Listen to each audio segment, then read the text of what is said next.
By Silvero. Silvero backs out, may have stepped on the line, he did. Early turnovers thus far for the St. Joe Bloodhounds. That's the third of the game. With 6:14 left here in the first quarter of play. Cardinal basketball. Ariano fires a pass in the left corner, caught there by Rene Castillo. Castillo backs it back outside, gets it over to Cameron Gonzalez. Gonzalez to Ariano. Ariano on the drive, kicks it back outside. Caught there by Vasquez. Vasquez pulls the trigger on the 17-footer. That won't go. Rebound controlled by the Cardinals. In traffic. Sessler put it up. Right hand good. Vasquez with a miss. Sessler with the offensive rebound and the made bucket. He's got 4 points in the game. Cards on an 8-0 run. Bloodhounds trying to answer that. Shot up. A lot of contact. And it'll be free throws coming up for the St. Joe Bloodhounds.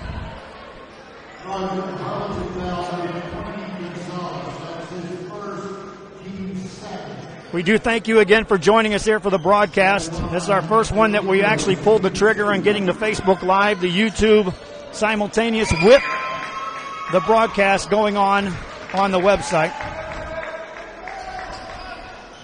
Cameron Trevino at the free throw line, missed on the first one. He'll get a second one here for the Bloodhounds. And that one's good. 5:38 to go in the first quarter. Cardinal basketball, work it over in the hands of Vasquez. Vasquez on a clear out to the right side, up to the top of the key, near the midcourt stripe, Ariano. Ariano takes a look at the defense, picked up by Silvero, gave him some room, launches a long three, that won't go. Rebound, pinballs, Cardinals have it for a moment, loose ball, in the paint, whistle blows, possession arrow. Stay here, Cardinal ball.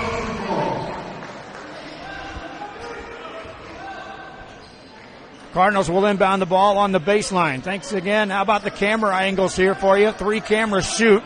Once we get 3 camera operators going, then we'll have some real fireworks for you, as we are just unveiling a little bit more and more as we are getting to the point of broadcasting quality sports here in the Rio Grande Valley. Told you our first broadcast when we had just those limited cameras, it was a small step to a big project. So each night we try to get a little better. Each day we try to get better. And here we are, boys basketball action coming to you from St. Joe. Inbound play for the Cardinals. Rene Castillo to throw it in. Gets it outside to Vasquez. Nothing doing for him. Ariano takes a look, has it poked away, recovers. Puts it on the floor now. Spins between a couple of defenders. Pass it outside for a 3. That's by Cameron Gonzalez, but that won't go. Rebound by the Bloodhounds. Long pass ahead of everyone, but it's stolen. Garcia tried to throw it over everybody, but back there for the Cardinals, they'll return it as Gonzalez gets the steal. Cardinal basketball up 8-3, 4:51 to go here in the first quarter. 3 wide open for Castillo. That won't go. Rebound in the paint. Cards have that. That won't go. And whistle and a foul called in the paint. We'll get that sorted out. It'll be against the Cardinals. Shooting-wise, the Cardinals are 4 of 11 from the field. Overall, 36%. 4 of 7 inside the arc. 57%. 0 for 4 beyond the arc. Meanwhile, the St. Joe Bloodhounds have shot just 2 shots here tonight. 1 of 2 from the field, 50%. 4:36 to go in the first quarter. Bloodhounds with the ball down the left-hand side, up between 2 defenders. Lay it up, but that won't go. Off the mark for Villarreal. Back come the Cardinals with the lead and the basketball. In the front court, work it on the left side, top of the key. There's a 3 by Ariano. That won't go. Cards get the rebound in traffic. Shot goes up. Whistle blows. That one's going to go against the Bloodhounds.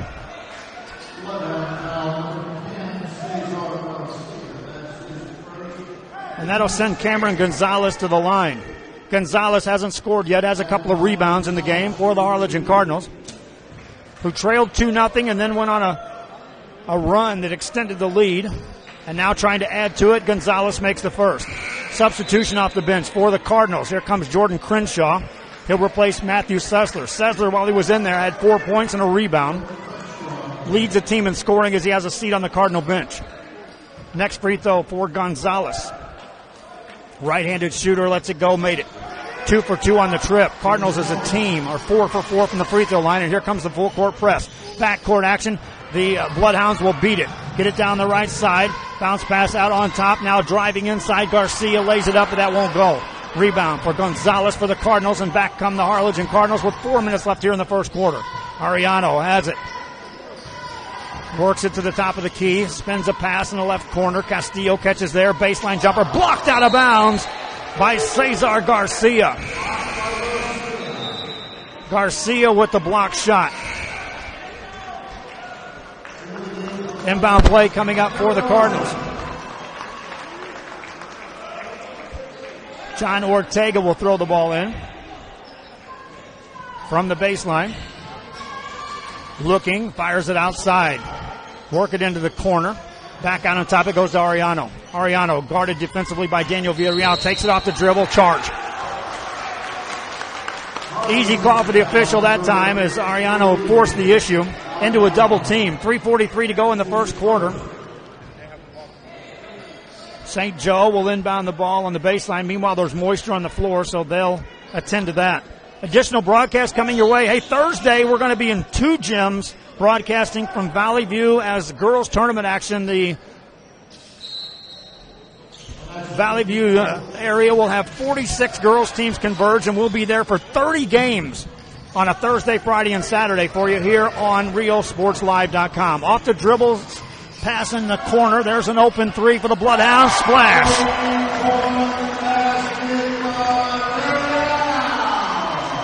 Villarreal with the three.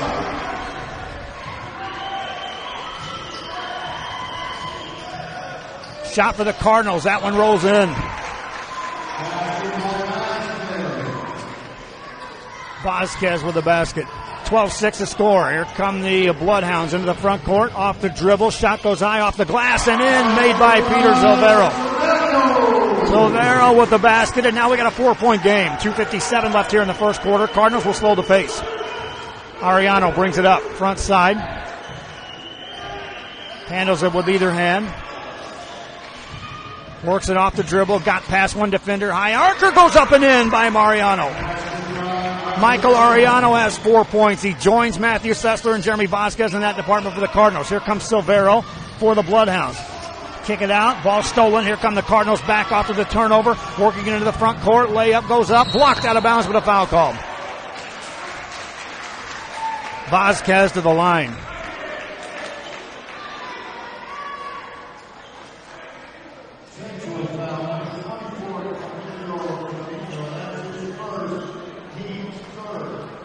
Team foul number 3 against the St. Joe Bloodhounds.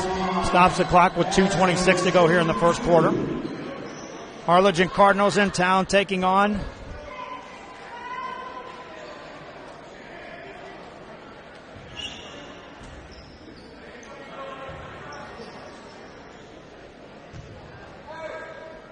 the Brownsville St. Joseph Bloodhounds.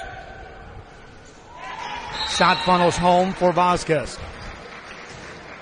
Vasquez takes over the team lead in scoring now for the Cardinals.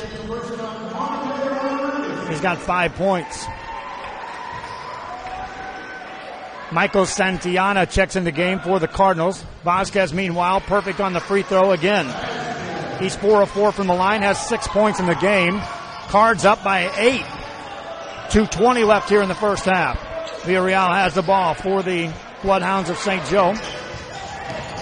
Handed off to Garcia, baseline, bounce pass. Nice job of dishing off, but the whistle blows and a foul called against the Cardinals. Garcia with a good penetration move down inside that baseline. Non-shooting foul, so the Bloodhounds will inbound it on the baseline. Inbound play coming up. Daniel Villarreal will inbound this ball.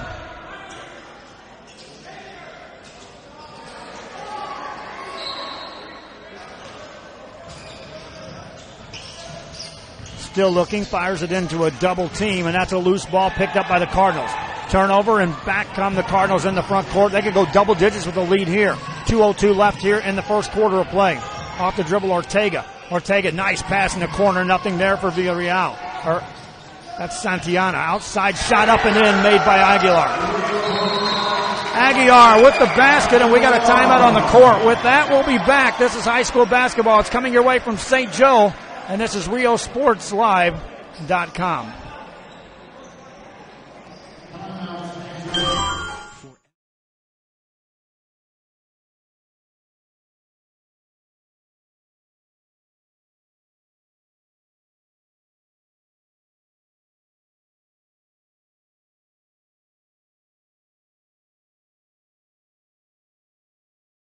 In time with a soundtrack like none other.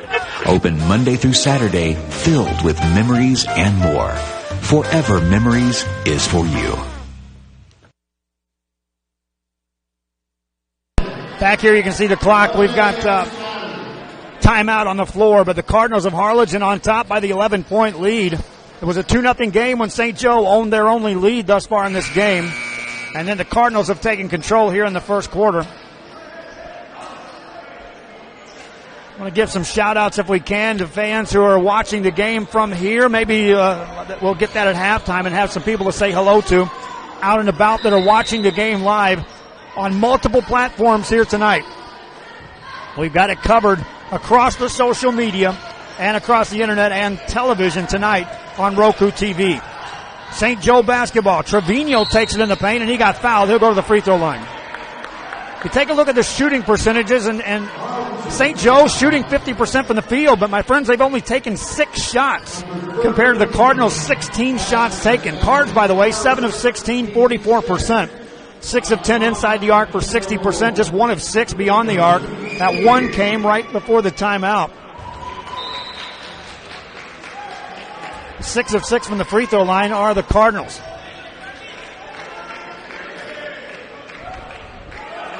Trevino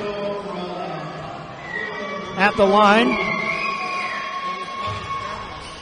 Missed them both. Rebound Cardinals. That was Aguiar who got the board. Cards in the front court, Ortega. Ortega hands it off on the dribble of Santillana. Santillana has it knocked away and stolen, and here comes Daniel Villarreal. Right-hand layup, made it, and got fouled. Daniel Villarreal with the steal and the bucket.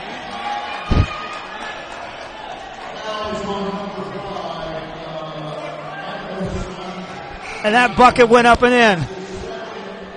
He'll be shooting a free throw here, trying to complete a 3-point play. That's his first 2 points of the game.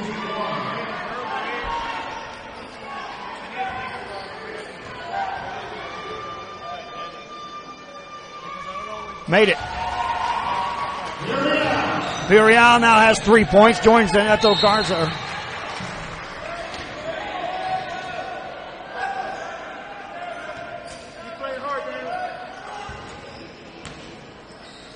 Cardinal ball in the back court. Diego Balzadua with the ball. Splits a double team and gets fouled.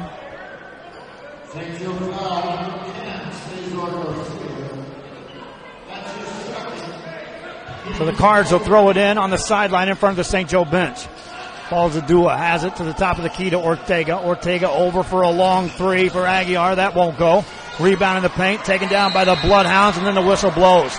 Garza got the board. He was in traffic. Showed some strength to hang on to the ball. 1:02 left here in the first quarter. Bloodhound basketball.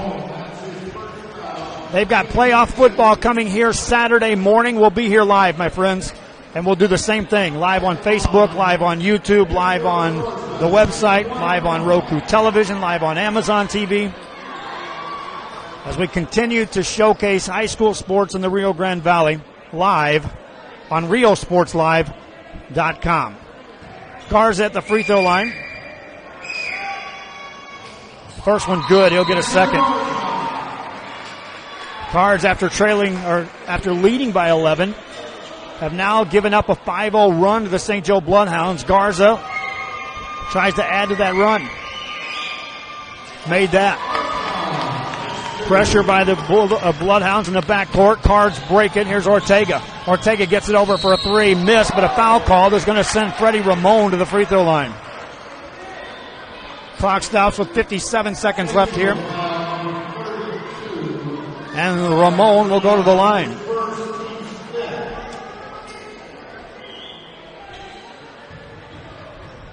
Ramon hasn't been to the line yet tonight. But the Cards as a team are 6 for 6. Ramon makes it 7 for 7 with the first of 2. His first point of the night, second one coming up.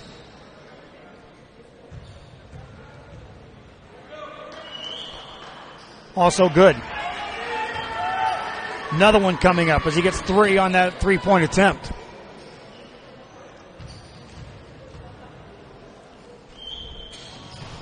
Off the mark, no good. Bloodhound rebound. Trevino with his board. Bloodhound ball in the front court. Villarreal has it. Right side pass to Silvero. Silvero puts it on the floor with the left hand, got in the paint. Backs it back out, skips it over in the corner. Gets it back. 38 seconds left here in the quarter. On the dribble, Silvero. Good show on defense by the Cardinals, John Ortega. Backs it out on the switch. Coming out to guard is Freddie Ramon. Off the drive is Rodriguez. That's Marty Rodriguez. Over to Villarreal. Villarreal puts it on the floor, goes baseline, spins a double team, shot it, missed it. Rebound Cardinals, they want to run. In the front court, here comes Balzadua. Eyes it, shot it, and made it.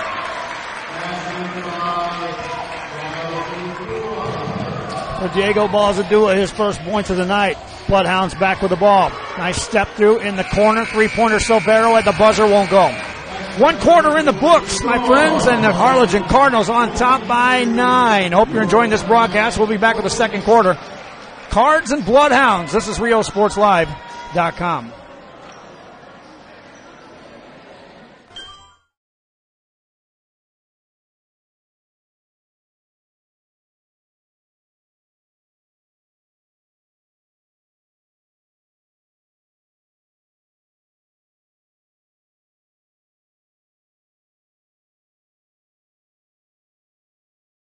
With a soundtrack like none other.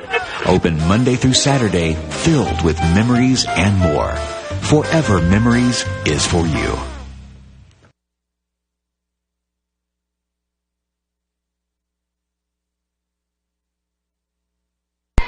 Back here in Brownsville, Texas, Harlingen Cardinals, Brownsville, St. Joe Bloodhounds, and welcome to the second quarter. Hey, Kevin, my buddy, watching and says great camera work. Thanks for watching. Those of you watching on Facebook, on YouTube, give us some comments, and we'll be sure to give some shout-outs. Veronica Pena-Perez also watching the game, and also how about Mary Horton-Sessler watching the ball game and giving a shout-out here on RioSportsLive.com. Thanks again, fans, and please pass the word as to what we're doing here, showcasing athletes in the Rio Grande Valley with, in this case, basketball coverage. We got girls basketball coverage coming up later on this week, and then we'll have playoff football.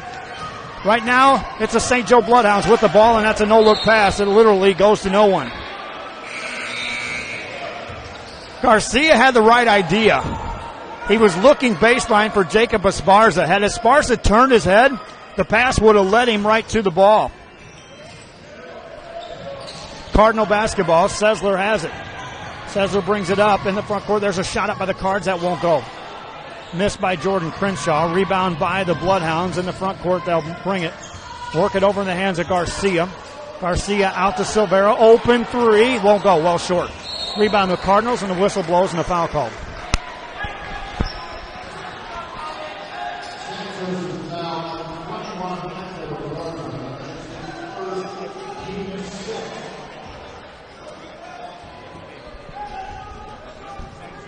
.7:25 to go here in this second quarter of play.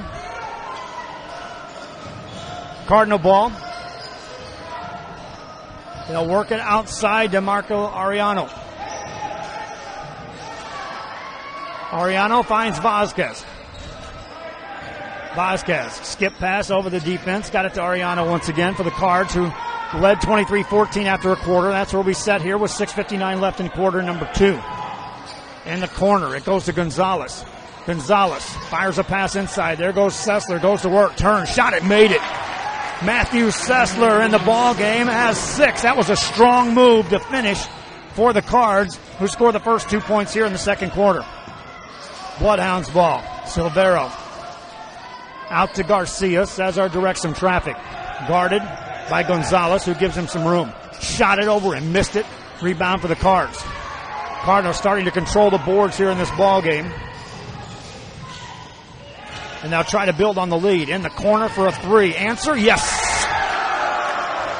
Rene Castillo drops in a 3 ball. Cards scored 5 here in the second thus far in a timeout call. We'll be back. This is high school sports on RioSportsLive.com. Forever Memories.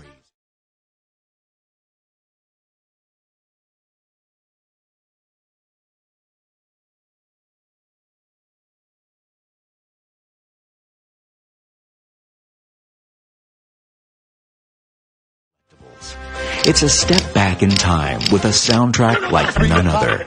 Open Monday through Saturday, filled with memories and more. Forever Memories is for you.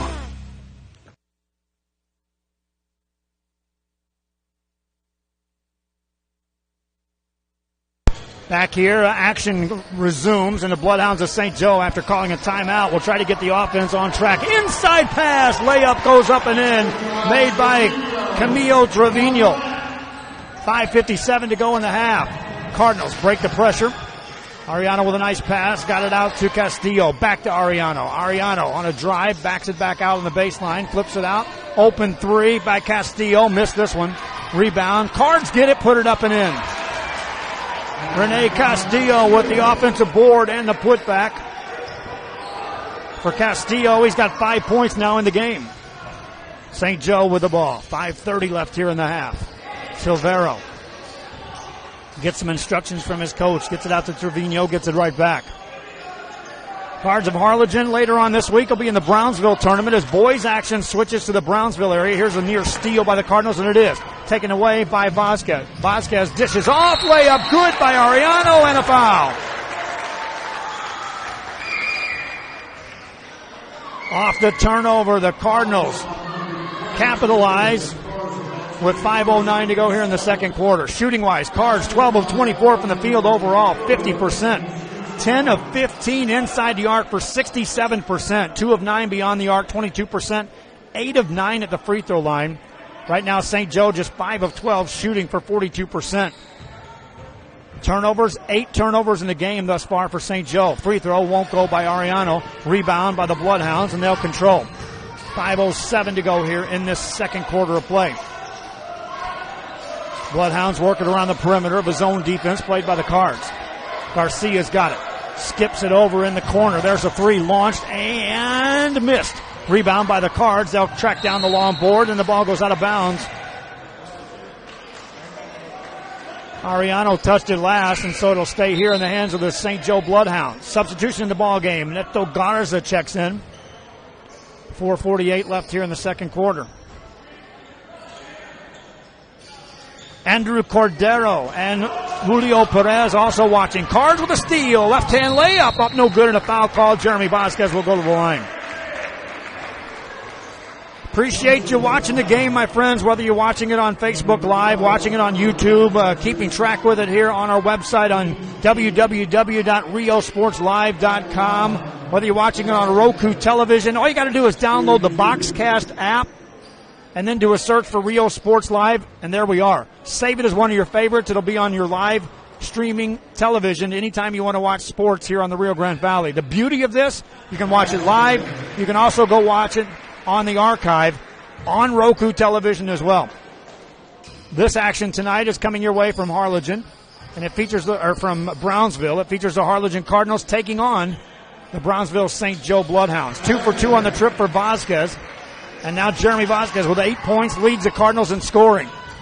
St. Joe's been outscored 11-2 here in the second quarter. Off the dribble, bounce pass in the corner. There's a three, pretty good look, but a missed shot. Missed by Trevor Letek. Rebound by the Cardinals in the backcourt. They lose the ball. Picked off. Here comes Cesar Garcia into a triple team. Tries to dish it off. Tip. No. Thrown out of bounds. Turnover.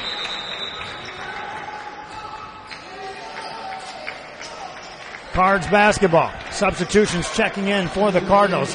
Enter John Ortega. Cards will see full court pressure provided by the St. Joe Bloodhounds. In the backcourt, Ortega to Sessler. Sessler beats a man off the dribble. Takes it all the way to the lane. A lot of contact and a charge. Sessler took that last big step, and that led to the contact. And he's whistled for the foul. Second foul of the night against Matthew Sessler. He'll have a seat on the bench as replacing him will be Jordan Crenshaw.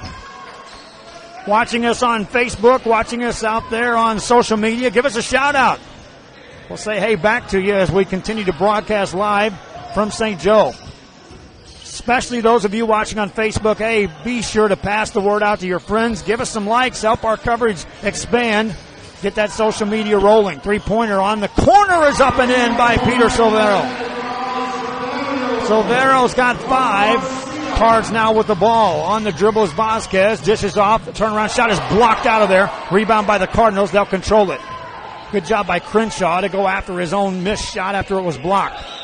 Card basketball in the corner, and the whistle blows away from the ball. I think there's going to be moisture on the floor. There is. They'll attend to that under the goal. Defended by the St. Joe Bloodhounds.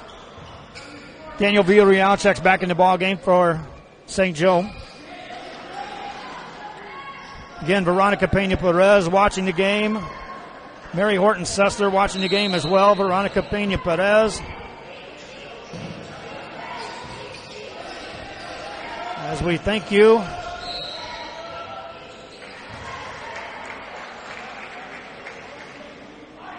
for watching. 34-19 the score. 3:34 left here in the half.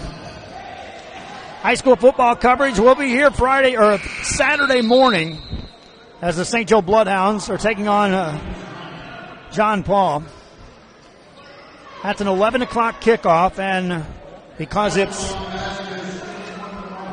taps, yes, we can bring it to you live with video and audio. So live video of playoff action in the Rio Grande Valley coming your way from St. Joe. At the line, Jeremy Vasquez. So far, 6 of 6 on the night. Spins it home. He'll get another.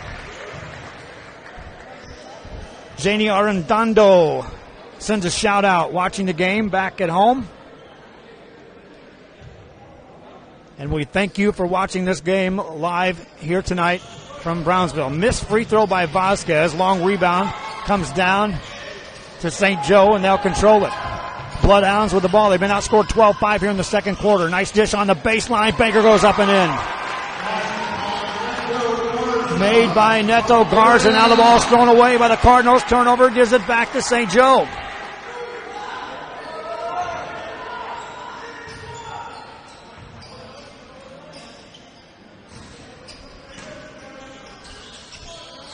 Inbound play.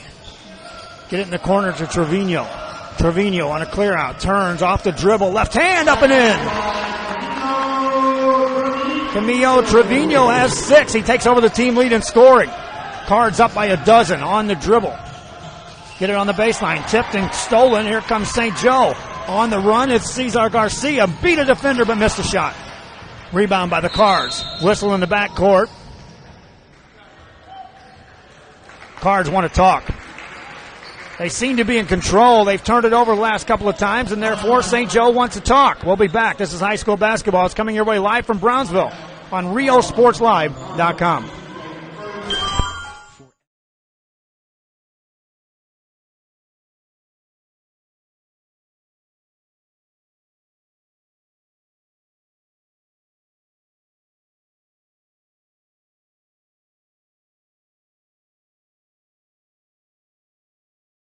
In time with a soundtrack like none other. Open Monday through Saturday, filled with memories and more. Forever Memories is for you. Back here, there's your score and the scoreboard showing 2:53 left here in the half. Cardinals with the basketball and the lead. Out of the timeout. They had turned it over a couple of times in a row, and they wanted to talk it over. Trying not to let St. Joe get back in this game. This gym can get loud in a hurry. Around the perimeter, Ariano has it. Spins past the defense, gets it out to Vasquez, pulls up, left it short, rebound, taken down by the Bloodhounds. They got the stop, now they need points, they turn it over. Cards basketball in the corner for a 3. Ariano, that won't go. Long rebound comes out, and here comes St. Joe. Nobody stops Garcia down the left side, laid it up, missed it, but got fouled. Garcia coming across the mid-court stripe, had a couple of defenders looking at him, but nobody came out to pick him up until he got deep into the Cardinals, into the floor.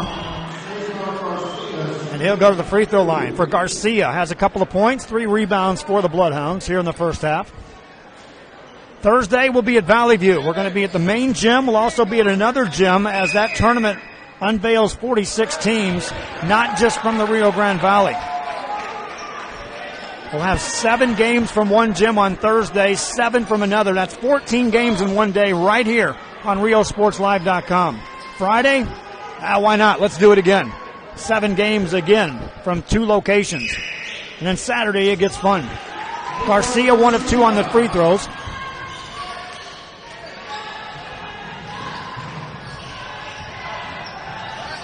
Cardinals work the ball in the corner.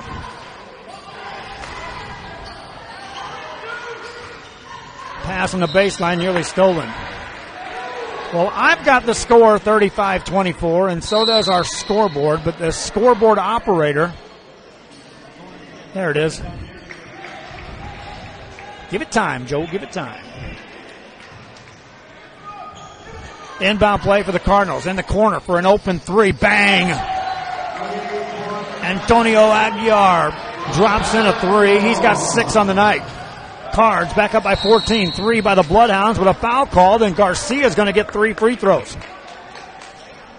Saturday will be here at 11 o'clock for St. Joe basketball. We'll also be broadcasting from that girls' tournament in Valley View, as Coach Arnold Martinez and his assistants over there are helping us get set to broadcast on the girls' side, our second weekend in a row of girls' basketball. Free throw, no good for Garcia.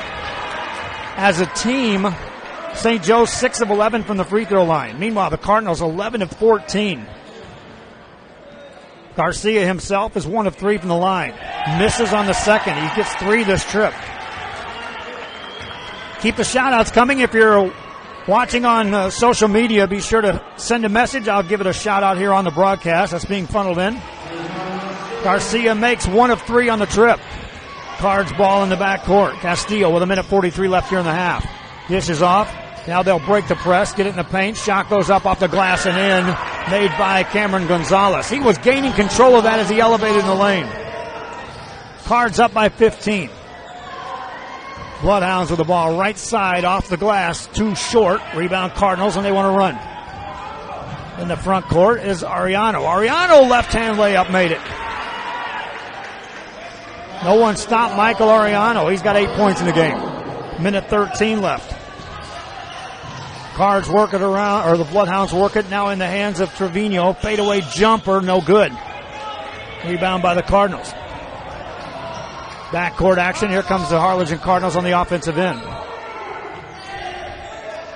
In the corner for a 3. That won't go by Ariano. Rebound by the Bloodhounds. Whistle blows as it goes out of bounds. Touch last by the Bloodhounds.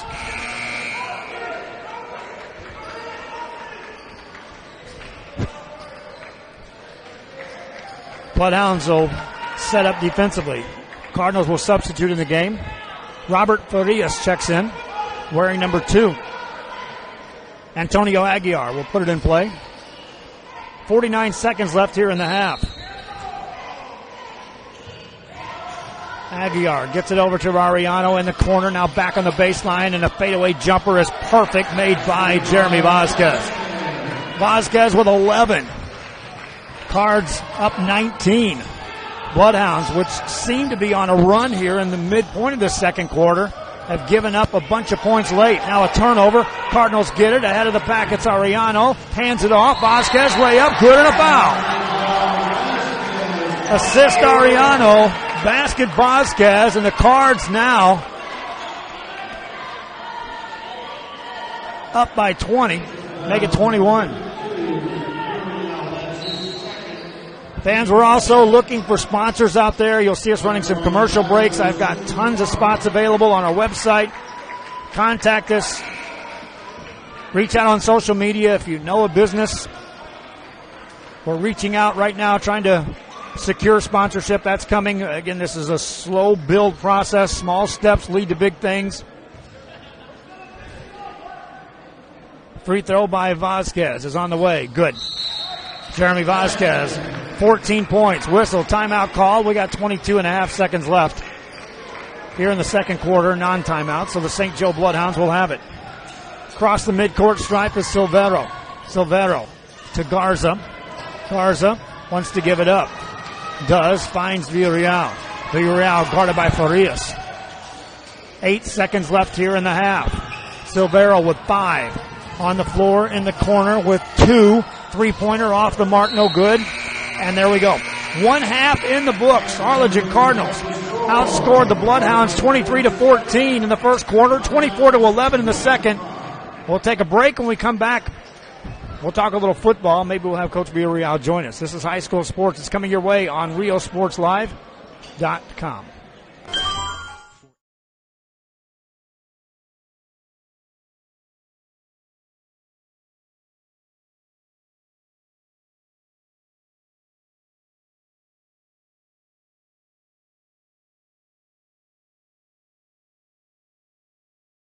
Step back in time with a soundtrack like none other. Open Monday through Saturday, filled with memories and more. Forever Memories is for you.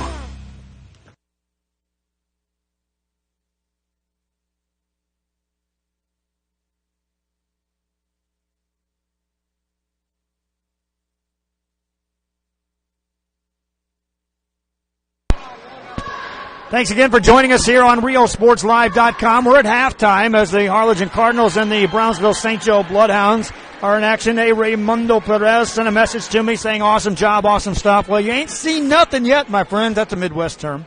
We are rolling out more and more each time that we broadcast ball games, and we are excited to be bringing you coverage here in the Rio Grande Valley.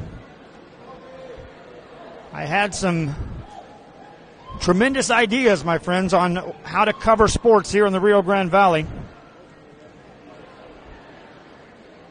Check our email address out at riosportslive@gmail.com. That's riosportslive@gmail.com. Send us a message. If there's any sponsors out there who wish to be a part of this, we've got advertising campaigns that are affordable. My wife and I, Dahlia, own a small store in the Harlingen area. You see the commercial that we run on there. I understand the small business concept. I understand how to assist you guys in reaching out. And the fans are going to come rolling in. This is an opportunity here to showcase athletes in the Rio Grande Valley with live coverage. Multiple cameras, as you see here. We've got 3. We can go up to 9. If we really want to roll out, and we may do that by the time we get to some championship games on the boys' side and some additional coverage coming your way in December. But right now we're just kind of having fun with 3. And we're also looking for volunteers to get some experience operating cameras as we continue to showcase high school athletes here in the Rio Grande Valley. Keep track of us on Facebook. I know we're streaming this on Facebook Live. Those of you watching there, pass the word to your friends to like and share the page. And, hey, if there's some games out there that you want covered, I'm not limiting this to anything. So any and everything is open game. If there's a game out there, if there's a sporting event, if there's some athletes working on their game, like my parents used to tell me, they believed at one time if I was driving through a desert and I saw a basketball just laying in the desert, I'd probably stop waiting for a game to start.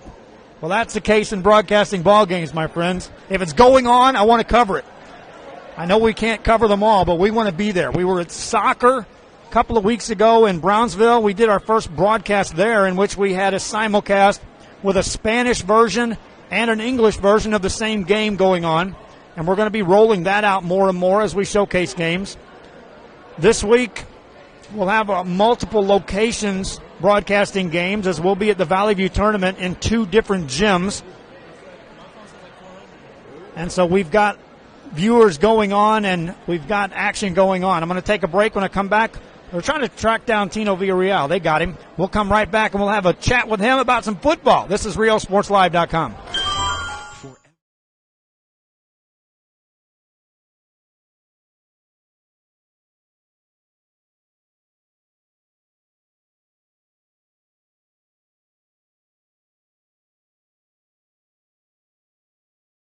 Collectibles. It's a step back in time with a soundtrack like none other. Open Monday through Saturday, filled with memories and more. Forever Memories is for you. Back here at St. Joe, and right now, let's go with head coach of football, Tony Villarreal. And, Coach, first of all, Tino, thank you for letting us be involved here. Absolutely. We love having you here. Joe, you know the door for St. Joe is always open to you. And you cover the coverage that you give our kids. I mean, it's second to none. Well, we're rolling out more and more each week. Let's talk about your football team and what you're preparing for, because Saturday morning it gets real out here on the field. Absolutely. You know, anytime you play a playoff game in TAPS, all the schools that we're playing from Dallas and from Houston, those are really tough competitors. You can't just be deviated by their record and look at whatever they have. They're all quality teams, and we're going to have to play the best game of the season if we want to win Saturday.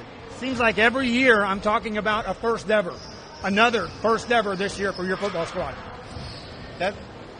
Thank you to a lot of the kids that we have. You know, obviously Kai Money and company, but it's not just Kai. It's just the attitude and effort here by our kids. They never stop believing in the process of St. Joe football. We were 1-3. Our back was against the wall, and they never stopped believing. And we're playing our best football right now, and I think that's the way it should be. I told people I'd rather lose games in September than October and November.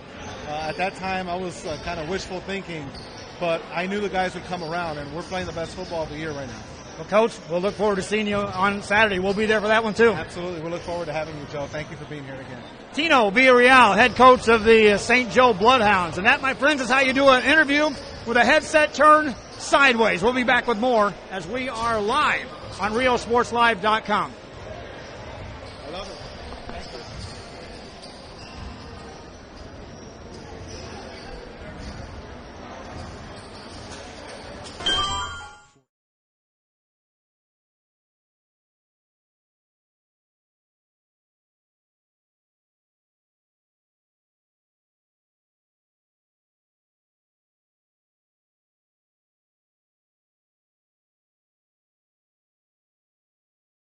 Time with a soundtrack like none other. Open Monday through Saturday, filled with memories and more. Forever Memories is for you.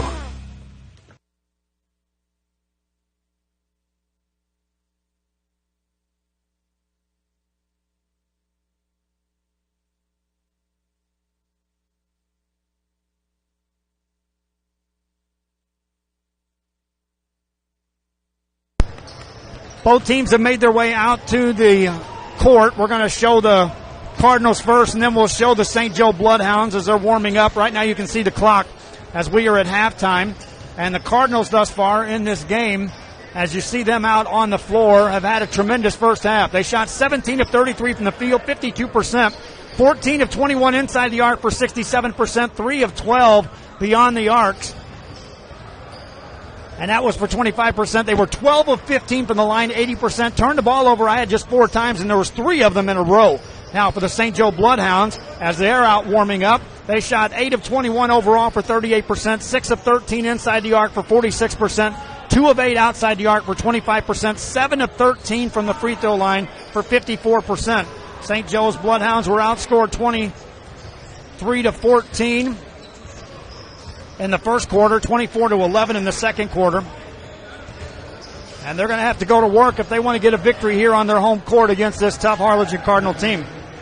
I talked to the Cardinals coach before this game started, and he was pretty excited about this ball club and that they had nearly everyone back from last year's team. Now, he was cautionary when he told me that because he said, remember, Joe, we weren't that good last year, and we're all back. But then he agreed that they're also a year older, and they've had a lot of time in the gym to get ready for this season. And right now they're looking pretty good, winning by the score of 47-25. Julio Perez says he'll volunteer at the Lopez High School. Hey, I like that. I like those volunteers. Shoot me a message and give me some email address if we ever get a chance, because what I'm doing is I'm rolling out the ability for high school students and for graduate students, those going to college, to get some experience in the broadcast field. I mean, I've done it. I've got 30 years of this, my friends, and radio, television, newspaper, and I'm all for delving out my talents in a teaching role that's assisting in showcasing athletes here in the Rio Grande Valley. It's a win across the board for the entire Rio Grande Valley, and that's what this project is all about. Eventually, we want to turn the stream that's on the Roku television into more of a fully produced product in which we'll have shows.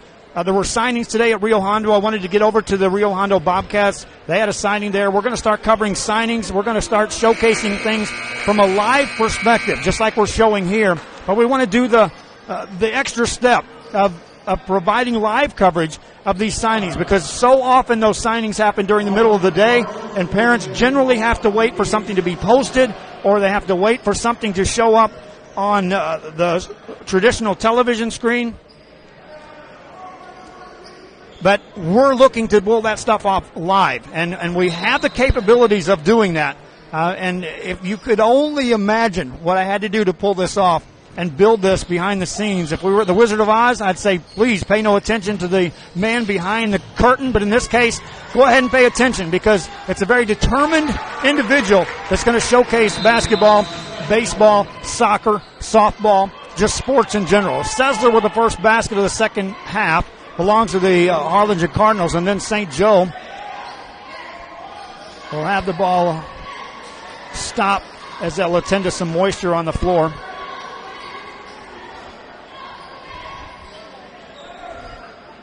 Just trying to get the word out to all individuals.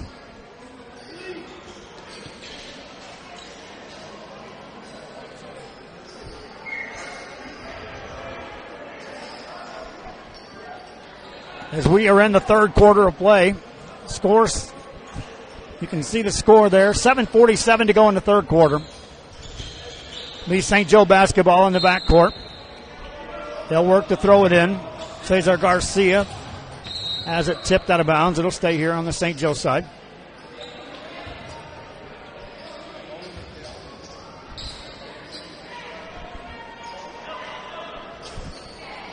$7:47 to go. Hey, we're experimenting with these different camera angles for you, my friends. We got 3 of them, and if I had some volunteer camera operators, we would be showcasing even more on this game. Jumper for the Bloodhounds, that won't go. Rebound comes down to the Cardinals, and they want to run. In the front court, on the left side, lay it up and in, made by Michael Ariano. Ariano now in double figures with scoring for the Cardinals. St. Joe, a shot goes up, that won't go, missed by Trevino, and Sessler with a block shot and the rebound. Cards will slow the pace. Their JV won here earlier today. Varsity trying to complete the sweep on the road.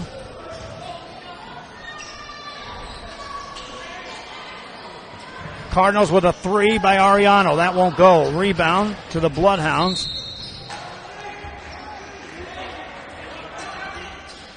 Cesar Garcia.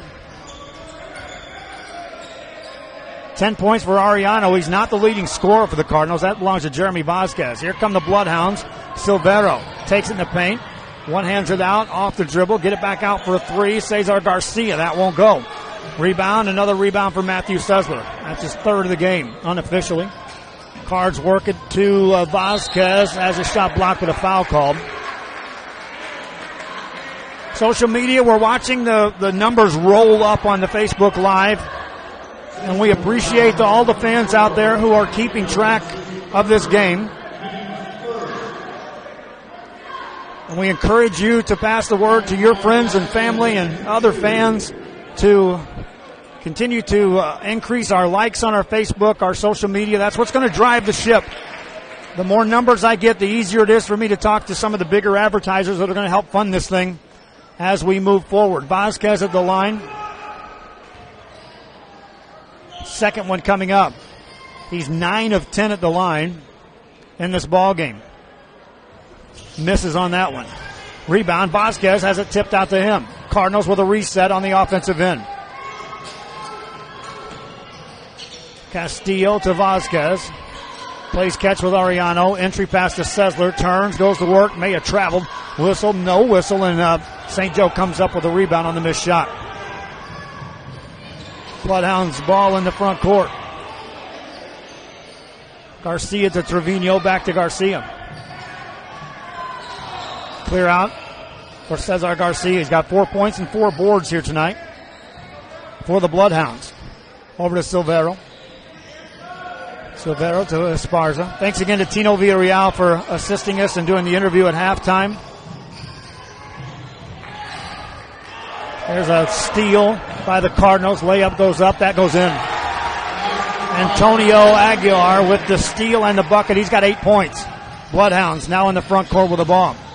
Work it in the corner. Esparza pulls the trigger on the three. Too long. Rebound. St. Joe will have it for a moment. Whistle blows out of bounds. It'll be St. Joe ball. Good hustle that time by Trevor Lette for the Bloodhounds to keep that ball on their side of the floor. Keep the shout-outs coming. I'll send you a shout-out back as we're live here on RealSportsLive.com, live on Facebook, live on YouTube. We're also live on RoTube TV.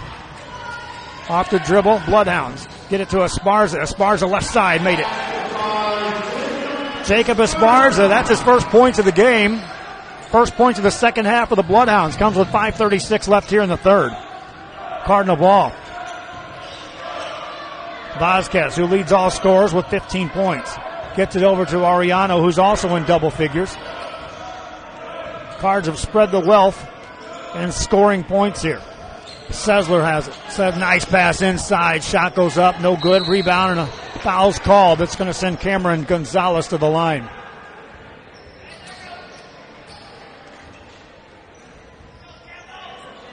Gonzalez with 5 rebounds for the Cardinals.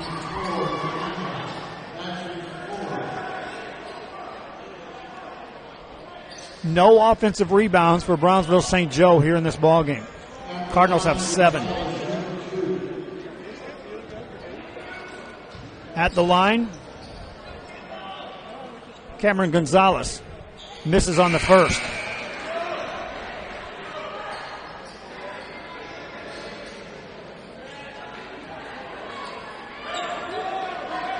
Second one coming up for Cameron Gonzalez. Made that 1 of 2 on the trip.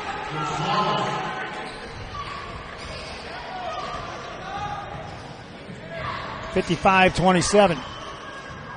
5:27 left here in the third quarter. St. Joe with a 3. That won't go. Rebound in the paint. Bloodhounds come out of there with it. They'll get another look. Off the drive. Shot goes up. Contact occurs.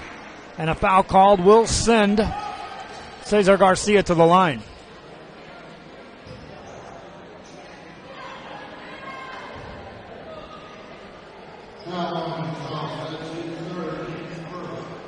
Valley View High School will be our next broadcast. We'll be there 2 locations Thursday morning. Watch the website as we post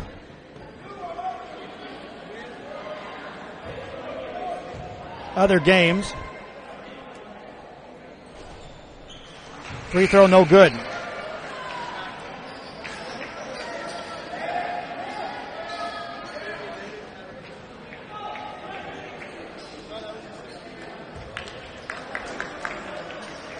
Free throw up, no good.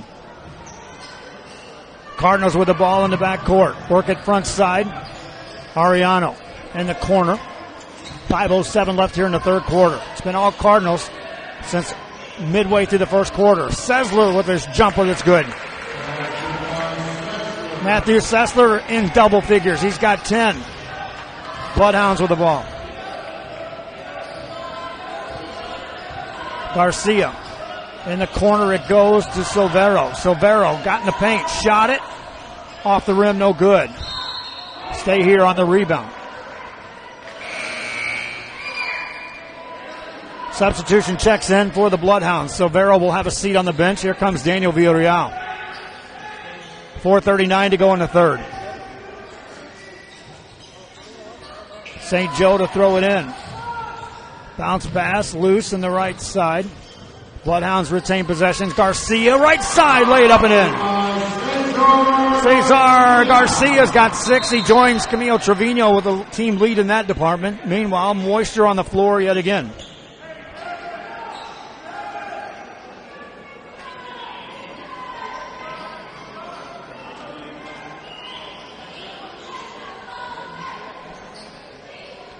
We thank you again for joining us here on RealSportsLive.com. We are unveiling coverage of high school sports here in a different way. 3-camera shoot coming your way.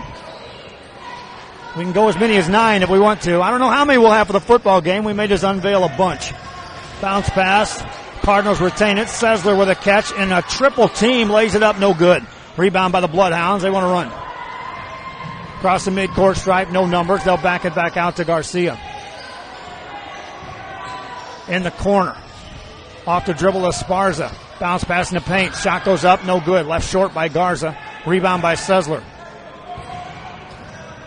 Sessler to Ariano. In the corner. Now inside to Sessler. That ball's loose in the paint. Picked off by the Bloodhounds. Turnover by the Cardinals. St. Joe with the ball in front court. Garcia loses it. Out of bounds it goes. Cardinal ball. Defense that time by Rene Castillo for the Harlingen Cardinals. Substitute. Here comes Antonio Aguiar for the Cardinals. Meanwhile, back in the ball game for the Bloodhounds is Marte Rodriguez. 3:39 to go in the third. Cardinals breaking the full court pressure in the corner. Open three. Answer yes by Antonio Aguiar. Aguiar's got 11, and that's 4 players in double figures for the Harlingen Cardinals. 3-pointer. Bloodhounds no good, but a foul called. And free throw opportunity for St. Joe.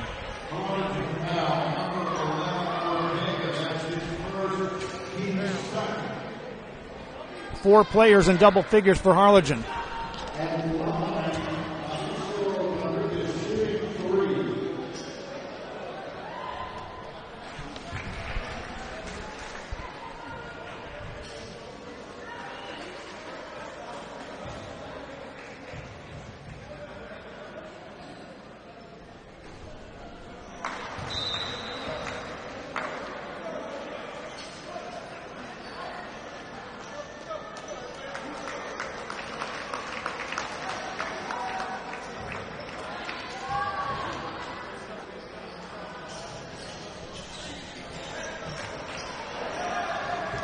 For 2 on a trip to the free throw line. St. Joe basketball in the front court, all the way in the paint. Loose ball rolls out of bounds.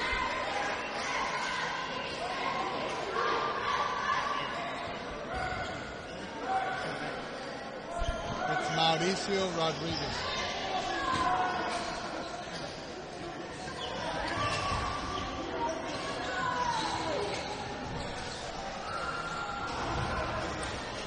St. Joe in the offensive end will give it back to the Cardinals, and the whistle blows, and I think there's going to be a double foul called. Harlingen Cardinals, Antonio Aguiar gets tangled up with Neto Garza for the Bloodhounds. Double foul called. Stops the clock with 2:56 to go here in the third quarter. Lupe Gonzalez sends a shout out. We thank you for watching the game on whatever device you happen to be watching it in.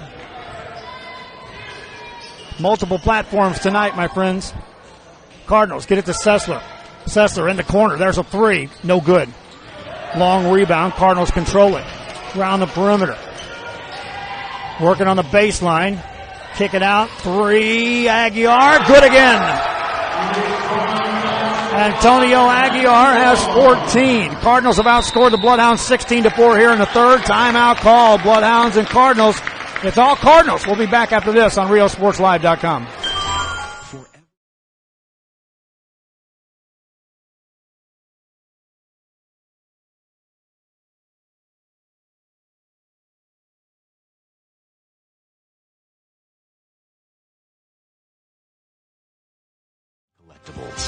It's a step back in time with a soundtrack like none other. Open Monday through Saturday, filled with memories and more. Forever Memories is for you.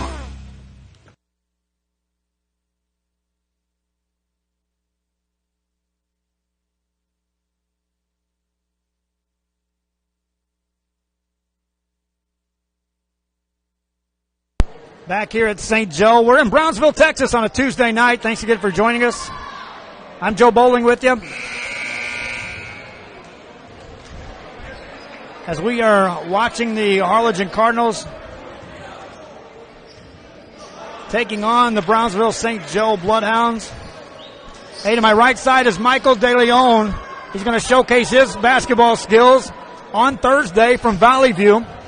Again, I'm telling you, we're every day we're rolling out just a little bit more on what we're going to try to accomplish here, what we're going to accomplish here on RealSportsLive.com. Bloodhound basketball in the backcourt after the timeout. They'll turn it over. Cardinals in the front side. Layup up and in, made by Ariano. Ariano with a dozen points. Best quarter for the Cardinals thus far. Still 2:11 remaining here in the third. Bloodhounds with the ball. Into the corner. Baseline jumper. Off the mark. No good. Offensive rebound. Ball goes out of bounds. It'll be St. Joe ball. Shout-outs, keep them coming if you're watching on social media. We've got all kinds of different platforms. We're rolling this one out tonight. St. Joe works the ball off the baseline. Back outside it goes to Silvero. Whistle blows. Blocking foul called against the Cardinals. Stops the clock with 1:54 to go here in the third quarter. Fans watching out there. For 6 years I covered sports in the Rio Grande Valley. For CBS 4 Sports, loved every second of it, but also missed doing play-by-play more than one could dream. I'm a little rusty if you ask me right now. Sure enjoy what I'm doing. Always loved it. Loved every minute of covering sports on CBS 4. This is RealSportsLive.com. This is the new baby. And couldn't be prouder of what's accomplished thus far on as limited budget as you could ever dream. 1:43 to go here in the third quarter. Had a project started in the month of May. Turn of events turned that into something I couldn't even begin to describe when I tried to. All I know is you use a football terminology, you get sacked, you got two choices. Cards miss a three. Two choices when you get sacked, when you get hit in boxing and you get knocked down, you got two choices.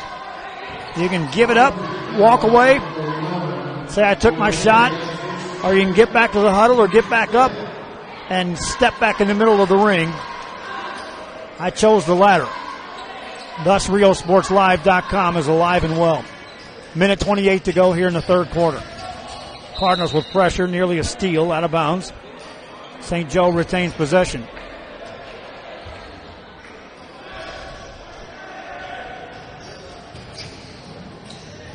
Mario Madrano.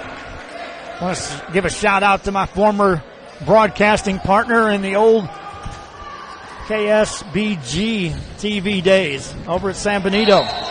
Talked to him earlier this week. We may have him on board doing some broadcasts as well. I know he's super excited when I was talking to him about softball games. Rogelio Torres enjoying the broadcast. We send a shout out back to him. Hector Guzman sends a shout out. We thank you all for watching this game and helping us grow here at RealSportsLive.com. I'm trying to open doors at every high school in the Rio Grande Valley. And sometimes that's harder than you think. There's a lot of red tape involved in just simply trying to showcase athletes here in the Rio Grande Valley. We'll get there. Sessler has the ball for the Cards. Puts it on the floor. Into a double team. Nice dish off, reverse layup up and in. Sessler with the assist. Vasquez now with 17 for the Cardinals. Under a minute left here in the third quarter. Bloodhounds nearly lose it. Loose ball picked off. Here come the Cardinals in the front court. Handoff and the layup up and in. John Ortega.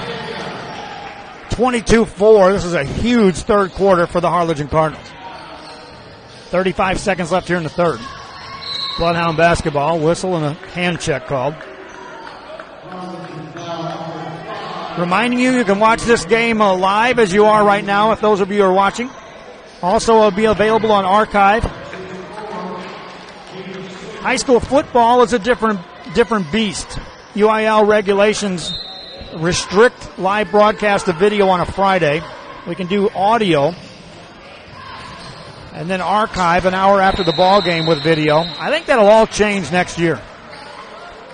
Nonetheless, play by the rules as we have across the board. But here in basketball season, it's, for lack of a better description, it's open season. because UIL does allow for broadcast of live video during this time of year. Jumper on the way, good. Made by Peter Silvero. Silvero takes over the team lead in scoring for the Bloodhounds. He's got 7. 15 seconds left here in the third. Nice save that time by Peter Garcia on the steal. Gets it to Silvera. Has a back tap. Stay here. Stops the clock with 7 seconds and some change left in quarter number 3. Sponsors, we need them. We could use them.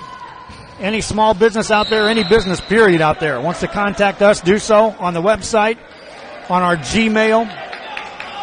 Call us. We'll produce your spots. We'll put your commercials together. We'll put your ads on the website. Showcase you on the multiple platforms available. And take advantage of numbers that are growing literally by the minute. Shot misses by the Bloodhounds, and that's the end of the third quarter. It was a big one for the Harlingen Cardinals. They outscore the Bloodhounds 22-6 and lead this one by a bundle. We'll be back after this. This is High School Sports on RioSportsLive.com.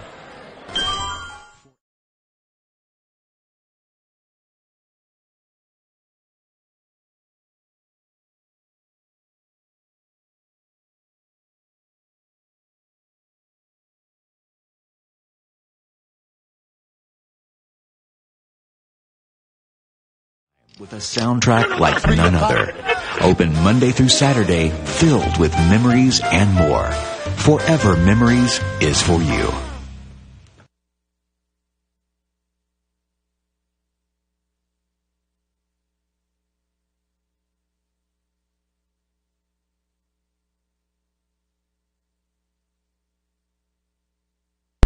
Back here, the two teams break out of the huddles, and we head into the fourth quarter of play in Brownsville, Texas, as the St. Joe Bloodhounds open the season against the Harlingen Cardinals. Cardinals will be in the Brownsville tournament. Starts on Thursday. We're not going to be down here for boys action. We're going to switch gears and head up the valley and be in Valley View for girls action as the border brawl will tip off.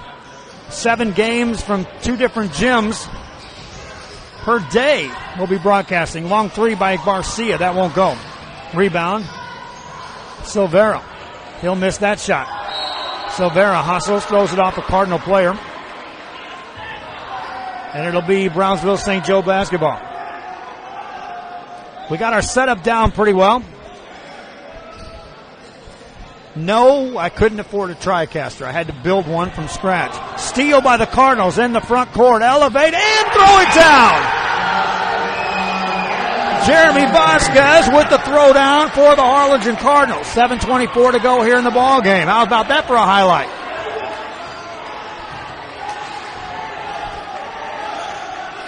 Bloodhounds. 3-pointer won't go. Cards get the long rebound. In the front court. Work it down. Left-hand side layup good. Ariano with a basket.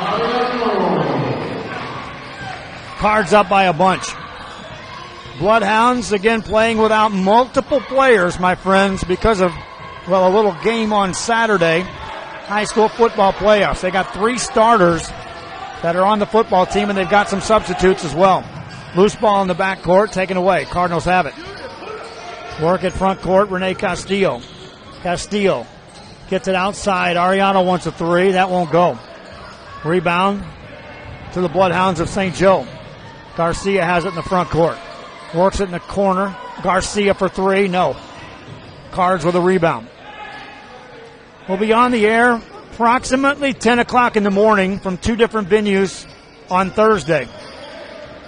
We'll have games going throughout the day from Valley View. Watch this website for the actual schedule of the games. And, hey, you want to keep track of scores? Well, they got tons of scores available. We've got them all. Shot goes up and no good, missed by Sessler. Manny Rodriguez and the scoreboard buzz and I have been teaming up to pull this off. We're going to have a huge announcement here in the very near future. Shot misses off the mark by Silvero. Cards with the ball in the backcourt. 73-31. Cardinals led 23-14 at the break, at the quarter. 24-11. They outscored St. Joe in the second quarter, led 47-25 at halftime. Third quarter really put this away. 22-6. Cards outscored the Bloodhounds. Sessler has the ball in the paint, tried to dish it off, threw it away. Multiple substitutions in the game for the Harlingen Cardinals. It'll be Diego Balzadua, John Ortega entering the game, and also Jordan Crenshaw. Cards with 4 players in double figures tonight. 19 points for Jeremy Vasquez leads the way. Michael Ariano with 14. Antonio Aguilar with 14. 10 for Sessler. St. Joe will turn it over. The St. Joe team again will recover. And this isn't, it's a slight glimpse of maybe some depth because of the players that are able to play and keep this where it was in the first and second quarters. These guys will turn into role players when the main starters return. But for the Bloodhound faithful, they're hoping that's not for a while. Round 1 of the playoffs is Saturday. They want to make a deeper run than that if at all possible. St. Joe ball. Emilio Trevino hands it off to Mauricio Rodriguez. In the corner, Silvero gets it on the baseline. Fadeaway jumper. That one's too strong. Rebound by the Cardinals. Jordan Crenshaw. On the baseline, it's Rene Castillo. Handed off. Shot goes up by Freddie Ramon, and he's fouled. That'll stop the clock with 4:05 left here in the ball game.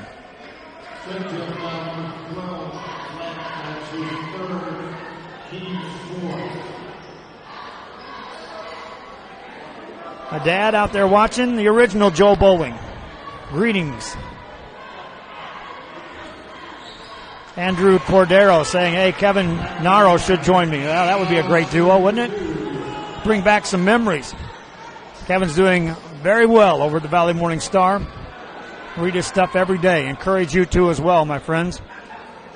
Ivan Acevedo wants to show the PSJA Bears playoff game. Well, I'd love to, but you see the UIL won't allow for live coverage.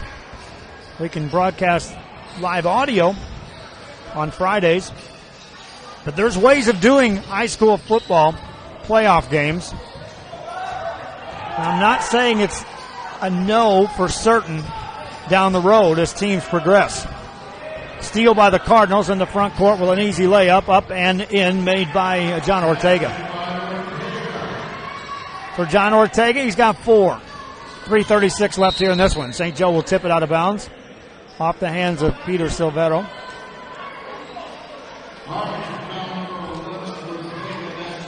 Saturday we will be back here at St. Joe. We'll be outdoors. Football action. John Paul's in town to take on this Bloodhound team. Last year I was here as St. Joe won their first ever playoff game in school history. This version of football has won their first ever district title in school history. Free throw, Silvero, no good. Cardinal basketball in the backcourt. Balzadua has it on the dribble. Fires it over, they get it in the corner. Inside pass, layup good. Robert Farias with the basket, his first 2 points. 3:15 to go in the game. Bloodhounds, baseline move, kick it out for a 3 by Trevino. Steps inside the arc, pinballs in and out, back in. Trevino has 8 points. 3 minutes left here in this game. Cardinal ball. Front side action between the circles. It's Jordan Crenshaw. Gets it outside. Diego Balzadua will run the point. Penetrates out for a jumper by Crenshaw. That won't go. Rebound. St. Joe has it. Villarreal has the board. 2:40 left here in the game. Whistle blows. Bloodhounds want to talk. They trail by a bunch. Cardinals all in control here. This is high school sports. It's basketball coverage coming your way right here on RioSportsLive.com.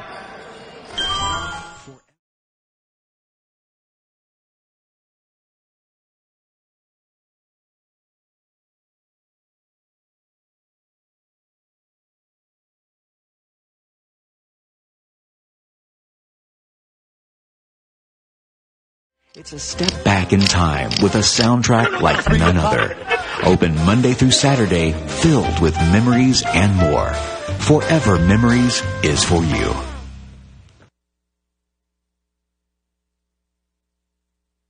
That clock running down is the timeout clock. You see the score. It's all Harlingen's Cardinals, the visitors.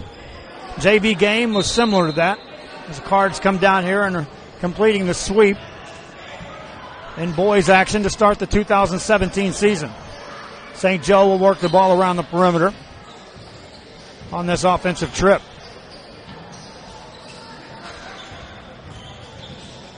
Reverse layup won't go by Garcia. Cards with the ball in the front court. Crenshaw, over it goes for a three by Freddie Ramon. That won't go. Rebound in the paint, still loose, out of bounds. Stay here.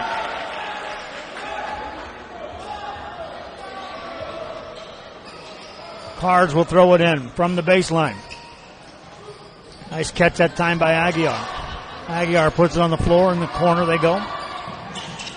From Ramon, back to Ramon in the corner for a three. Aguiar, no, that won't go. Rebound, another Cardinal offensive board. Baseline move, layup up, in. Jordan Crenshaw, his first 2 points of the game. Minute 33 left here. Cards scored 23 in the first, 24 in the second, 22 in the third, 10 here in the fourth. They've outscored St. Joe 32-8 here in the second half. Bloodhounds basketball. Pass deflected and stolen. Cards have it in the backcourt. Minute 10 left here in the game. Can't thank you enough, my friends, for watching this game here on our multiple platforms on RioSportsLive.com. We've got more coverage coming your way. I'm just putting it all together. Shot misses by the Cards. Offensive board, though. Whistle blows.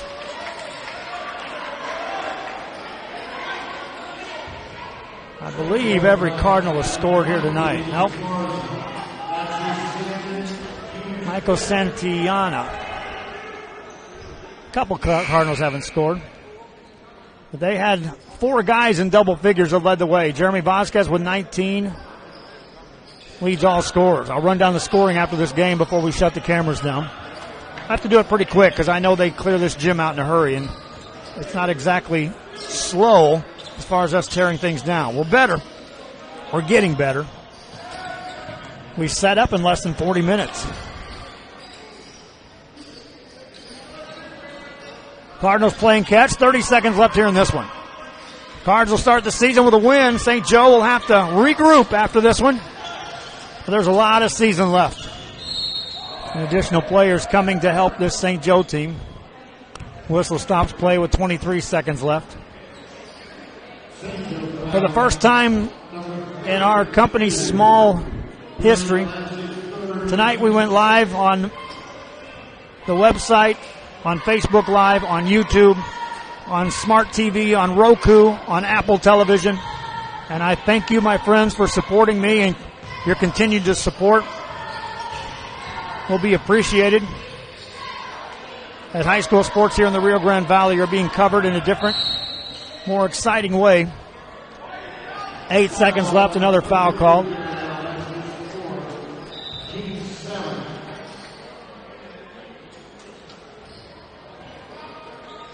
Cardinals will inbound it one more time. Well, no, they'll shoot free throws now. Robert Farias at the line.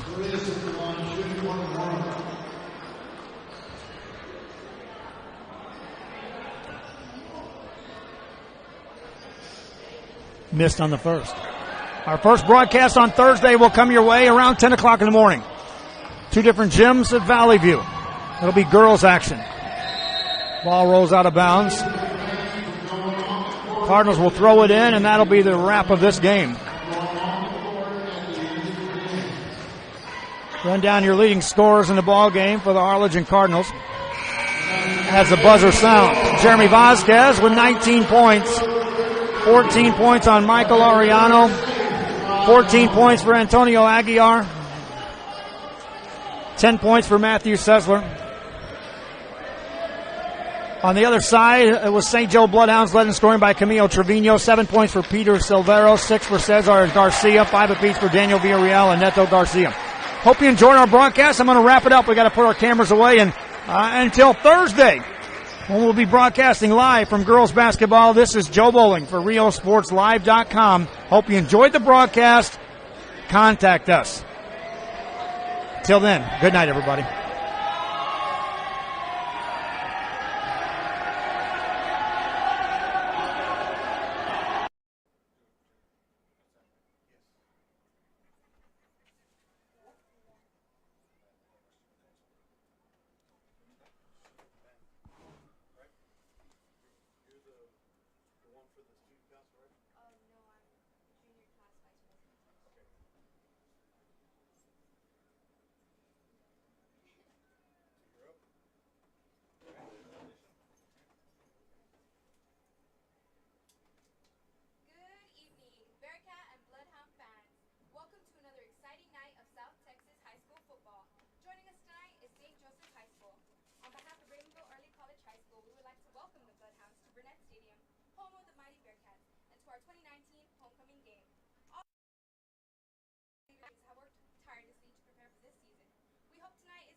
Good evening, ladies and gentlemen, and welcome to Real Sports Live, coming to you from Raymondville, Texas, where we're at Burnett Stadium getting ready for our game between the St. Joseph Bloodhounds and the Raymondville Bearcats. We are shortly underway, about 12 minutes till kickoff, and let's just talk a little bit about both teams here. St. Joe is coming in, coached by Coach Tino Villarreal, his 4th year. Last year, they had a down year over there at St. Joe, going 2-8, but big things are coming. They've already had 2 big games this year. They're 2-1 with wins in La Grulia and Progreso. And then last week, they dropped one in a close one to Rio Hondo. They got some big-time playmakers over there, starting with their running back, Melik Kawachi. Kawachi already has 2 200-yard games this season, racking up a total of 592 yards and 5 touchdowns on this short season.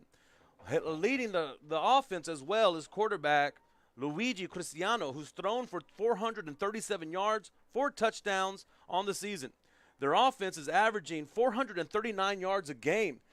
But tonight, they're coming across a very stingy Raymondville Bearcat defense who shut down Lyford last week. The Raymondville Bearcats, coached by Frank Cantu in his 6th year, are 2-1 in this short season with wins against Ragrulia and Lyford, and they dropped week 1 to a very tough La Feria team. Like I said, last week they beat Lyford 42-0 with big gains from their dynamic duo in the backfield, Zoravian Amandares, who went for 3 touchdowns, Justin Cantu, who went for 2, and then their quarterback, Jared Cavazos, threw for 1. Leading their charge on the defensive side of the field for the Bearcats is Dylan Ramirez, who was just all over the field against Lyford last week, creating all kinds of havoc. He leads the team in tackles and sacks. But don't forget about linebacker DN Tomas Zambrano, who's also a big-time hitter on the defensive side for Raymondville. So from what we've been told, we're looking at a good game here tonight. We hope you guys stay tuned. This is Real Sports Live. If you guys are on Facebook, YouTube, Twitter, please like and share. I want to remind everybody that Friday Night Football is not allowed to broadcast our game live, but we will have the audio version of tonight's game. So stay with us, and we'll be back after this. Number 2, Danny Garza. Number 52, Ricardo Alanis. 54, Mark Anaya. And number 75, Blake Folks.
for the Bearcats. Number 13, Justin Gantu. Number 53, Steven Tovar. Number 69, Isaiah Gloria. Number 6, Jacob Reyes.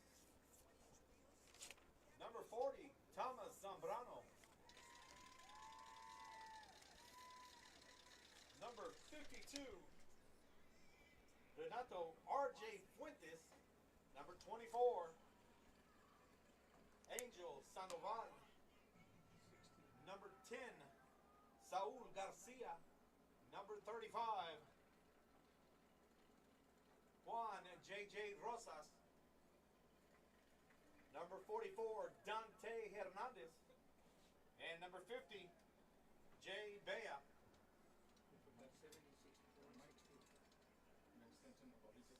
So is that all the seniors or what? Is that pretty much all the seniors or what, JJ?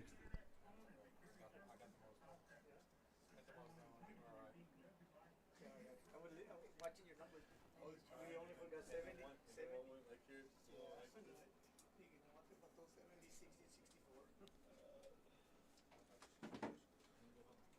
Welcome back to Burnett Stadium, where we have the St. Joseph Bloodhounds versus the Rainville Bearcats. We're about 7 minutes away from kickoff.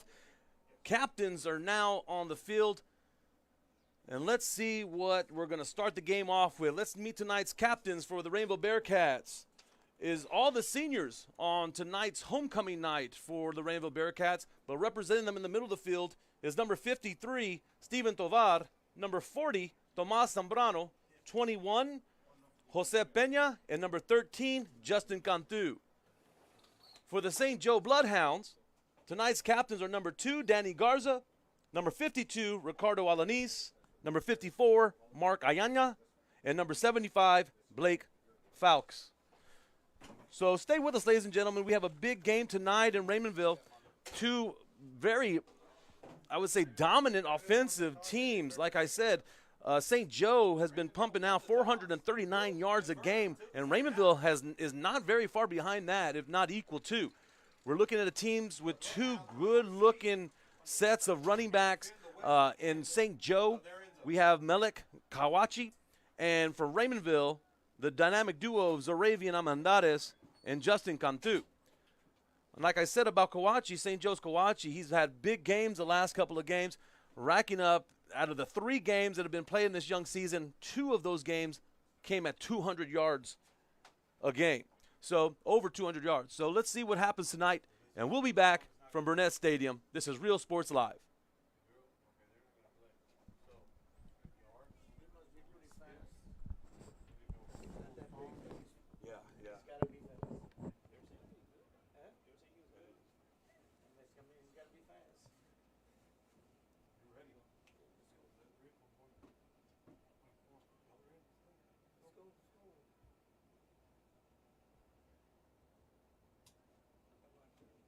And now the home team school song.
remain standing for our national anthem.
Flag raising, Mr. Ibarra, the Criminal Justice Club members, Commander George Solis, and members of the Unit 390 conducting tonight's flag raising ceremony.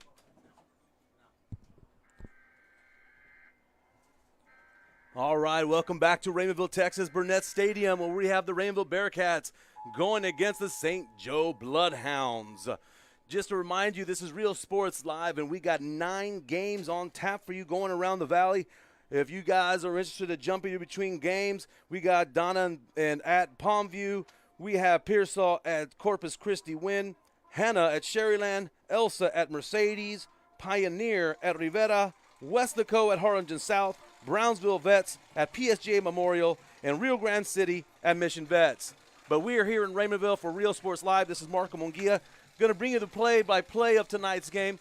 We got a big one coming in here tonight. It's really going to be a battle of the defenses tonight. We have 2 very dominant offenses led by running backs, and Raymondville's running back by committee, whether it's Justin Cantu, Zaravian Amandares, or even a drop back pass and pull down and run by Jared Cavazos, you're looking at a triple threat on the Raymondville offense. Over on the St. Joe side, if you were with me earlier, we talked about Malik Kawachi. Malik Kawachi is a prime-time runner. Kid is strong. He's been pumping yard for yard, had 2 big games out of the big 3. And from what I hear, the kid is able to go off at any minute. The kid's strong. He's fast. But like I said, it's going to come down to the line. The lineman going to go ahead and give him some room to work. The defensive line is going to be a battle at the line of scrimmage. Whoever wins that line of scrimmage, we're off to the races. So we'll see what happens tonight here in Rainbow, Texas. This is Real Sports Live. Remember, if you're listening with us, hey, share, like, favorite, whatever you got to do on the stream. We got YouTube, we got Twitter, we have Facebook. So we're just about there for a kickoff on this beautiful evening in Raymondville, Texas.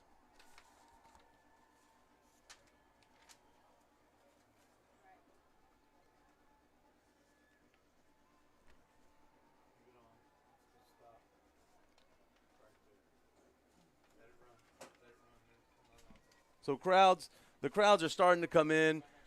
St. Joe wearing the white jerseys with red lettering. The Rainbow Bearcats wearing their blue and gold.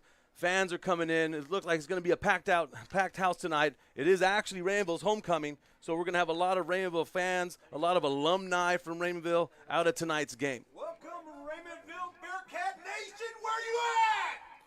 And as you can hear, if you can hear that crowd, they are fired up and they're ready. They're Bearcats looking at a 2-1 record on this young season. And St. Joe also looking at a 2-1 record. Both teams have beaten La Grulla this season. St. Joe also beat Progreso with their only loss coming to Rio Hondo in a close game last week. Raymondville sitting at that 2-1 spot. beating La Grulia, beating Lyford, and then their first loss came to week 1 to La Feria. And if you've been paying attention to Valley football, we all know how strong La Feria is this year. So I expect big things for tonight, and we are about ready for a kickoff. Kicking off for the Bearcats, number 10, Saul Garcia. Waiting back to receive, number 17, Kawachi. And number 12, John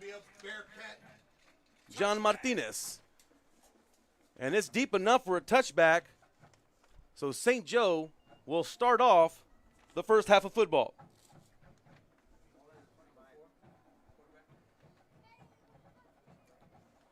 So leading the party over as St. Joe is number 4, Luigi Cristiano. Cristiano's had a good season so far as well, throwing for 437 yards and 4 touchdowns this season.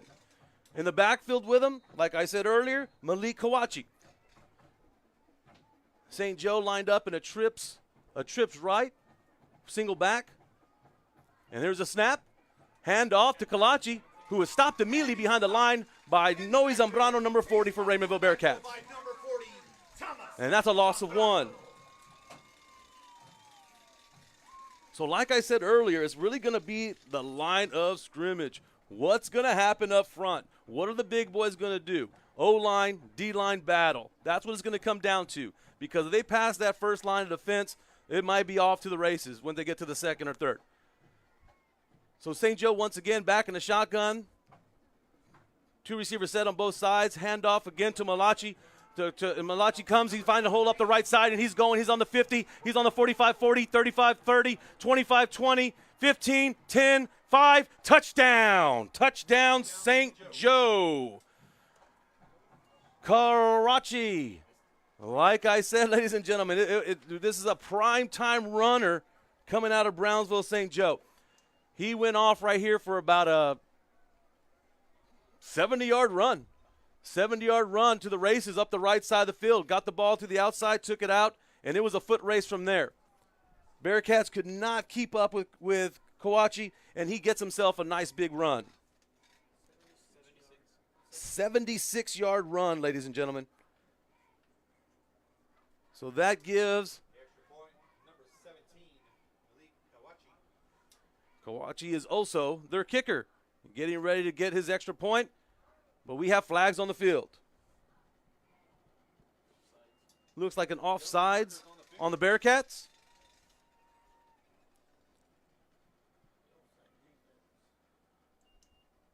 Sure enough, offsides on the Bearcats.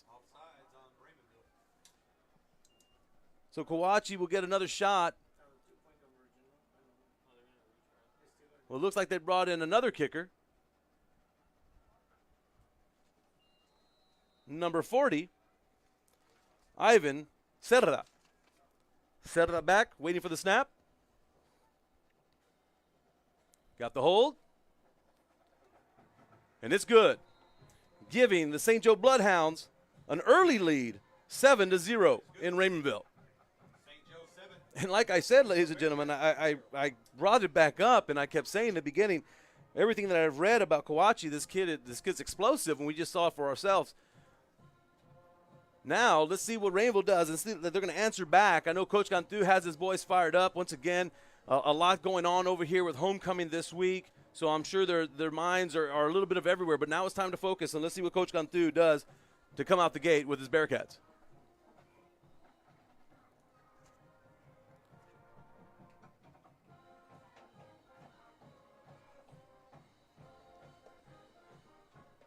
So as we get ready for the kickoff, I want to remind you we had a 76-yard touchdown right now, touchdown run by Kawachi.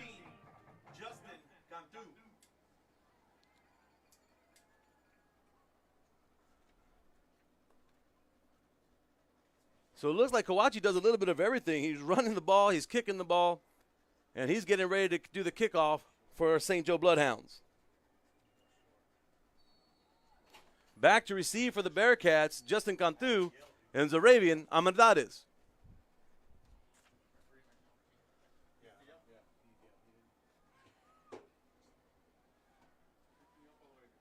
Kick is up, It's a short one. Fielded by number 3 for the Bearcats. And that is Brendan Robles, who finds some room up the middle, still on his feet, gets a block up about the 45, 38-yard line. So Robles gets the short kick and makes a little razzle-dazzle move and gets a nice little gain of about 12 on the kickoff. And the Bearcats will get the ball on their own 38-yard line. Leading the Bearcats offense is junior Jared Cavazos. Cavazos has been doing a real nice job controlling the Bearcat offense. Last week in Lyford, he did a great job setting the tempo, really reading the field, finding his guys where they needed to be, and he's doing a great job leading the Bearcats. Looks like they're in a wildcat formation. The ball's direct snap to Justin Cantu. Justin Cantu breaks up the middle, gets a big hit. He finds himself at the 40, the 35, the 30, the 25, the 20, the 10, the 5, and it's touchdown, Bearcats. Once again, ladies and gentlemen, this is going to be an offensive explosion from both teams. We're looking at two teams with powerful running backs. Earlier in this week, Coach Villayad from St. Joe, he said, hey, we got to watch out for Armendariz. Armendariz is their playmaker. And right off the bat, Coach Cantu says, I'm going to give the ball to my other big man in the backfield, Justin Cantu. Sure enough, Cantu takes a direct snap, takes it about 60 yards up the right side of the field, and finds himself pay dirt for 6. Extra point is up, and it's good. And the kick is good. So early in the game, I mean, we haven't even gotten 3 minutes into the game, and we already have a touchdown by each team. So early in the game, we got a tie ball game, 7-7. We got 10:47 into the game. And I'm telling you, yeah, I mean, we're already rocking and rolling, ladies and gentlemen. If you're not here, get here. There's seats. Come get your ticket. Get in here. We're going to look at an offensive explosion tonight. So now let's see what St. Joe does to counter.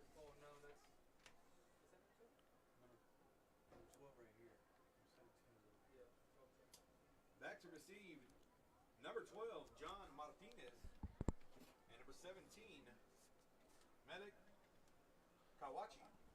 Kawachi and Martinez back to receive for the Hounds, and Saul Garcia ready for the kickoff. Saul Garcia.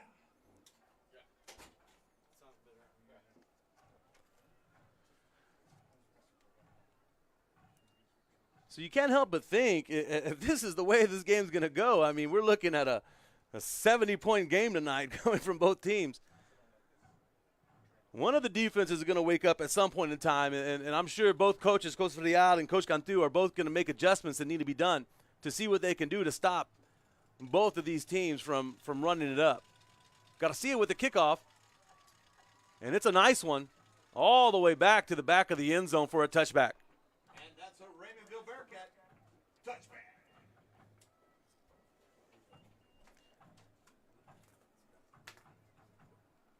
If you're just tuning in, like I said, this game has just come underway in their first series of plays for both teams. They score long run touchdowns for the Bloodhounds, Kawachi, and for the Rainbow Bearcats, Cantu. So the Bloodhounds get the ball back on their 25-yard line, waiting for the call from Coach Frial on the sidelines. Luigi Castellano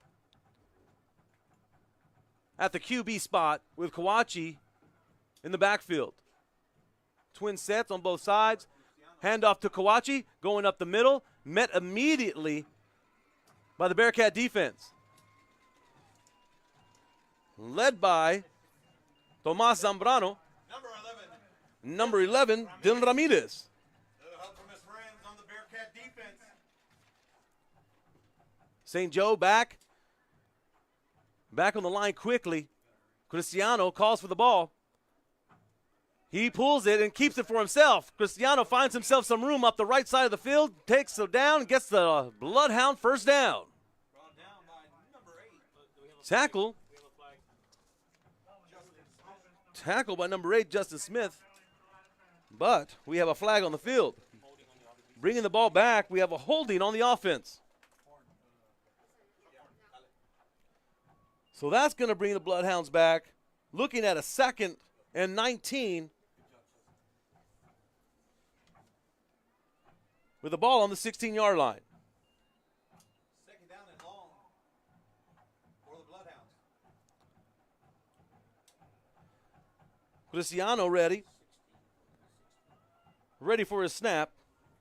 Kawachi in the backfield, trips right, pulls back. Cristiano finds himself a little receiver screen to number 5 for the Bloodhounds. That's number 5. That's Emiliano Loya with a short gain. Stopped by number 66. Tackle by number 66 of the Bearcats, Jose Guajardo. Cristiano back in shotgun. Steps back, looking for his receiver down the field. Can't really find anything.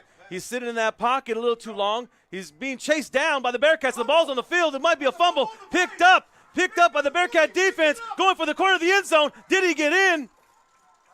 Touchdown, Bearcats. But we have a flag in the back. Cristiano held the ball a little too long, trying to find some receivers downfield. Give credit to the Raymondville DBs for not giving him any looks. That was definitely a coverage sack. Definitely a coverage sack. No flag. The flag is waved. But like I was saying, Cristiano scrambling, looking for receivers down the field, but the Bearcats just seem to have coverage down. And the result of that, being brought down for almost a sack, Cristiano loses the ball and picked up by the Raymondville defender, who barrels his way into the right pylon for a touchdown.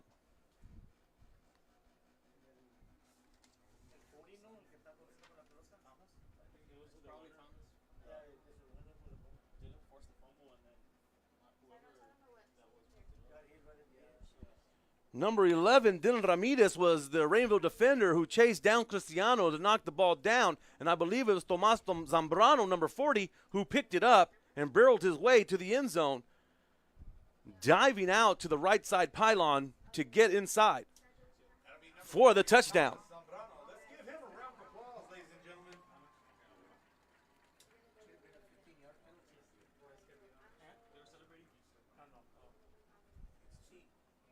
So now we're waiting for the extra point.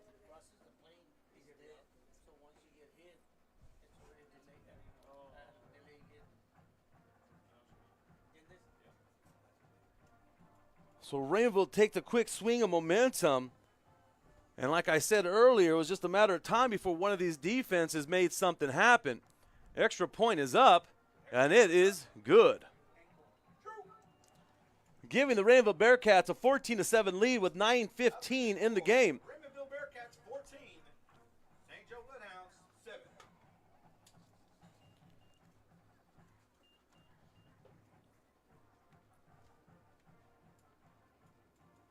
So now the Bearcats take a quick advantage here on that turnover, taking it in for a loose ball fumble and getting into the end zone. The Bloodhounds are back on the field quickly, and they're ready. They say, our mistake, let's shake it off, and let's keep going, guys.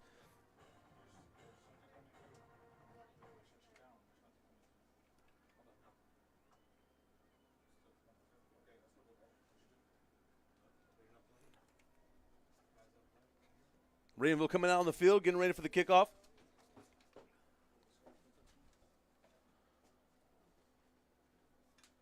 And St. Joe anxiously waiting to get the ball back.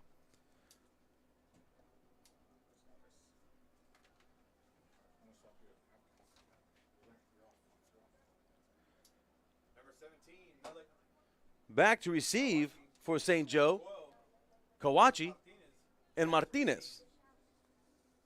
kicking off will be number 10, Saul Garcia. Saul Garcia hasn't given Kawachi or Martinez a chance to take a kick return. He's been kicking back all the way back to the back of the end zone for touchbacks. Let's see what Garcia does right now.